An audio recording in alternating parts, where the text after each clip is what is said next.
Hello, it's Maria here, and today we're going to be creating a full illustration with our fantasy character. You're going to be combining all the skills you learned so far. Using the character you already designed, you're going to place them in an environment where they would exist and put them in an interesting pose. You can also include any other kind of wildlife or animals there too. Before you start on your final illustration, sketch a few thumbnails to plan out the setting, the composition, the pose, and everything. Test out all your different ideas so you can decide on what's best, and so that you'll know what kind of layout you need for your final. When you have a thumbnail that you're happy with, you can go ahead and start on your final illustration in any medium you want. Try to translate the exact composition you had in your thumbnail as best as possible. As you draw your character, remember that you have to start with a proportional stick figure. You can't just start with the head and its details and hope for the best as you continue drawing the rest of the body. You want to make sure everything fits that you want to fit. You also need to have your proportions laid out correctly before you start on any detail. For example, if you have one arm up in the air and one arm to your side, you have to make sure that they would be the same length if they were both resting. Keep in mind all of the proportions of the human body as you draw your character, even if it's in an interesting pose. Only after you have this proportionate stick figure can you start giving it some volume and adding details like the hands and the clothes.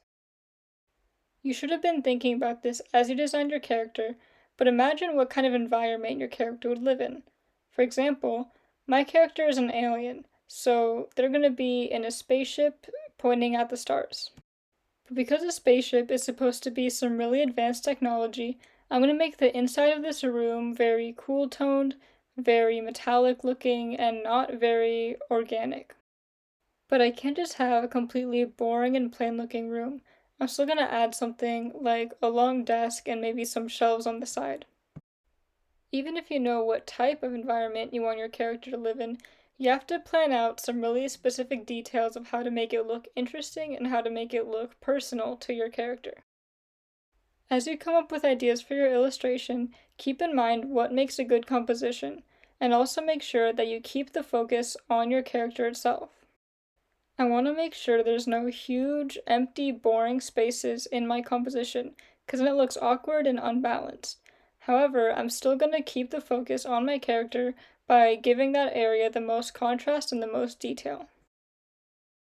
Even if your character is more funny and cartoony looking, you should still be painting it as if it were a real 3D person. This character is going to have muscles, and they're going to have light and shadow on all of their limbs, as well as any clothing or accessories they might be wearing. You should think about where the light source is in your painting and keep it consistent for everything that you shade. It might be interesting to throw in a few different types of texture in your painting.